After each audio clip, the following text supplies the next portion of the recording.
નમસ્કાર મિત્રો.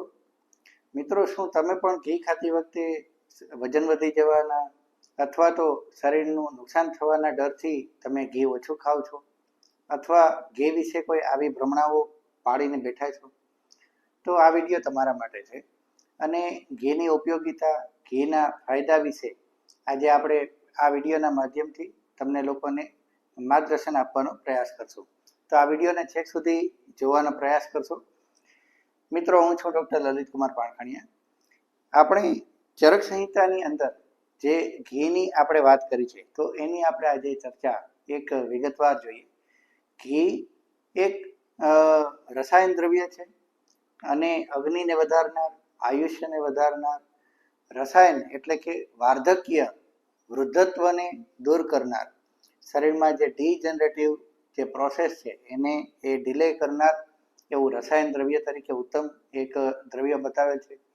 વાત પિત્ત પ્રશમનાનામ ઘૃતમ શ્રેષ્ઠમ એટલે કે વાયુ અને પિત્ત જનિત જે રોગો છે એનું શમન કરનાર કોઈ દ્રવ્યની કદાચ આપણે જો યાદી કરીએ તો એમાં સૌથી શ્રેષ્ઠ દ્રવ્ય તરીકે ઘીનો સમાવેશ થાય છે. તો અહીંયા આપણે ઘીનું મહત્વ શું છે એ આપણે સમજી શકીએ.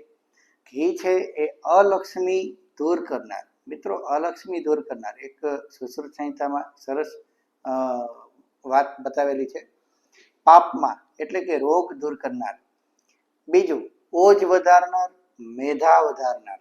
ઓજ ઇમ્યુનિટી પાવર અને આપણી વાઇટાલિટી પાવર, આ બંને જ પ્રકારનું બળ જે છે એ વધારવામાં ઘીનો ખૂબ મહત્વનો ફાળો છે. બીજી વાત કરીએ, મેધા. મિત્રો, જે આપણી યાદ શક્તિ છે, સ્મરણ શક્તિ છે, એને વધારવામાં સૌથી વધારે કોઈ એ દ્રવ્ય આપણને ભાગ ભજવતું હોય તો એમાં એ છે ઘી છે. તો ઘીને અહીંયા આપણે ખાસ લેવું જોઈએ, યાદ કરવું જોઈએ. ત્રીજી વાત આપણે એ કરવી જોઈએ, અગ્નિને વધારવામાં. મિત્રો, પાચન શક્તિ વધારવામાં પણ ઘીનો ખૂબ મહત્વનો રોલ છે. આપ લોકોએ ઘણી વખત જોયું હશે, જો આપણે નિયમિતપણે કોઈને કોઈ સ્થળે જે યજ્ઞ થતા હોય છે, તો યજ્ઞમાં આપે જોયેલું હોય કે જ્યારે યજ્ઞ કરતી વખતે યજ્ઞ દ્રવ્યોથી અગ્નિ છે એ ધૂંધવાય અને એમાં ધુમાડો બને, ત્યારે આપણા જે કર્મકાંડ કરાવનાર પુરોહિત છે એ એમાં ઘીની આહુતિ આપે છે.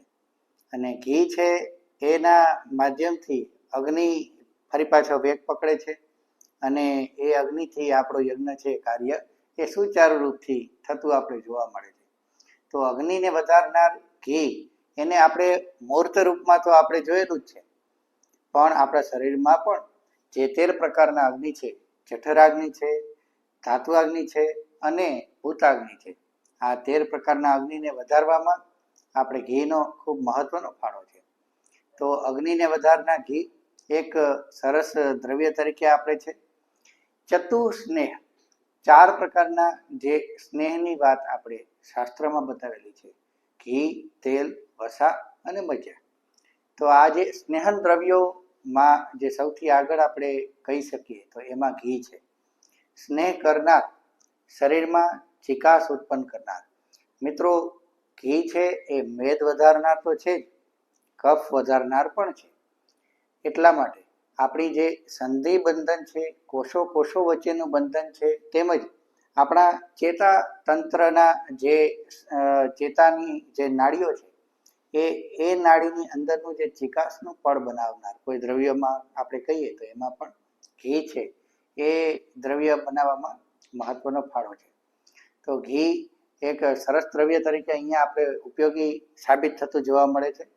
માટે જ ઘીને કદાચ આપણા વિદ્વાનોએ આજીવન લેવા યોગ્ય, સેવન કરવા યોગ્ય દ્રવ્યોની યાદીમાં આપણે મૂકેલું છે. મિત્રો, ઘણી વખત આપણે સાંભળ્યું હશે કે ઋણમ કૃત્વા ઘૃતમ પીબેત, દેવું કરીને પણ ઘી પીવું જોઈએ. આ કદાચ કહેવત છે એ આપણી ઘીની શ્રેષ્ઠતા સાબિત કરવા માટે પૂરતી છે.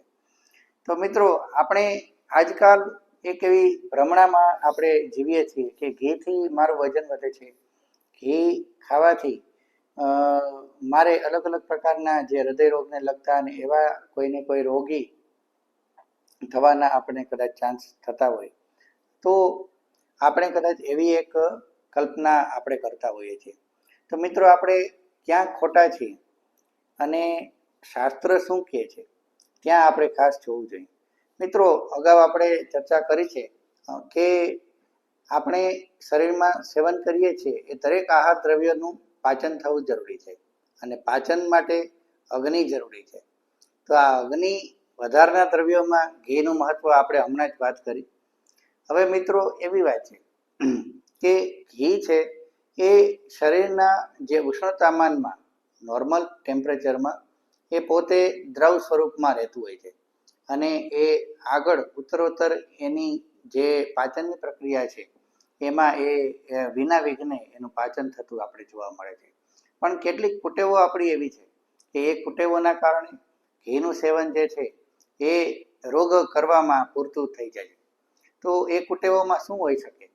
મિત્રો ઘણી વખત આપણે જોતા હોઈએ છીએ કે ઘી વાળા પદાર્થો, શીરો છે, લાડુ છે અથવા એવી કોઈ મીઠાઈ છે એ આપણે લીધા પછી આપણે ઠંડુ પાણી, ઠંડી કોઈ છાશ અથવા કોઈ ઠંડી આઈસ્ક્રીમ છે, આવી કોઈ વસ્તુઓનું આપણે સેવન કરતા હોય તો ખાસ કરીને આપણે આવા જે સેવન કરવાના જે આપણી કુટેવ છે એનાથી આપણે બચવું જોઈએ. મિત્રો આપણે ઘીને દોષ દેતા પહેલા એક વાત આપણે વધુ એ પણ ધ્યાન રાખવી જોઈએ કે આપણી જીવનશૈલીમાં આપણે વ્યાયામને કેટલું મહત્વ આપીએ છીએ.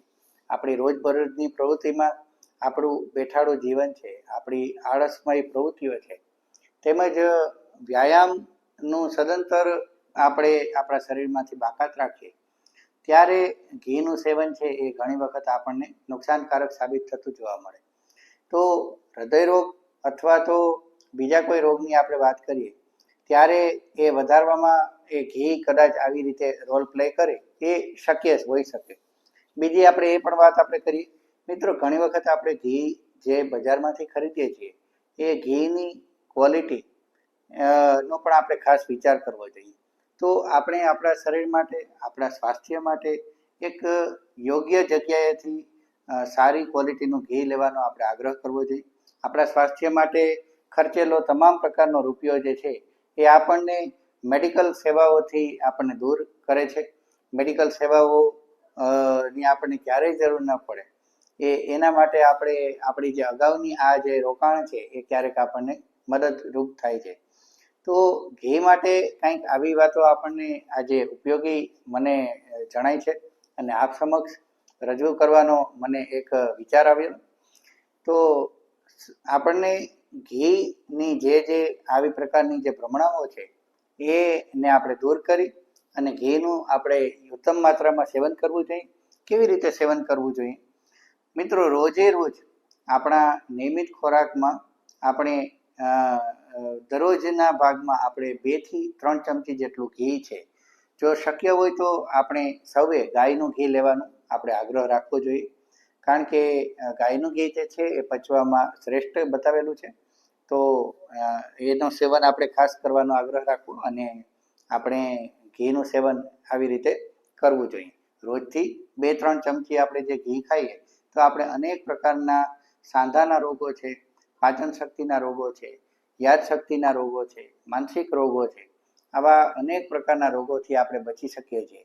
મિત્રો સુશ્રુત સંહિતામાં ઘીને વિષ દ્રવ્ય દૂર કરનાર એવા જે દ્રવ્યો છે એની યાદીમાં પણ બતાવેલું છે, વિષ હર. તો મિત્રો આપણા શરીરમાં જે રોજ જે કોઈને કોઈ પ્રકારના વિષ દ્રવ્યો બને છે એ વિષ દ્રવ્યોને દૂર કરવામાં પણ ઘીનો ખૂબ મહત્વનો રોલ છે. તો મિત્રો અહીંયા આપણે માત્ર ઘી પર વિશ્વાસ જ કરવો જરૂરી નથી, એના પર ઉત્તમ રીતે આપણે એનું સાહિત્ય વાંચી એના વિશે તમામ પ્રકારની માહિતી મેળવી અને આપણા જીવનશૈલીમાં, આપણા રોજબરોજના આહારમાં ઘીનું આપણે માત્રાનો ઉપયોગ કરીએ. આપણી દરેક પેઢીના જે બાળકો છે, યુવા વર્ગ છે તેમજ વૃદ્ધો છે એને ઘીના સેવનથી પરિચિત કરાવીએ. ખૂબ ખૂબ આભાર. જય ધન્વંતરી.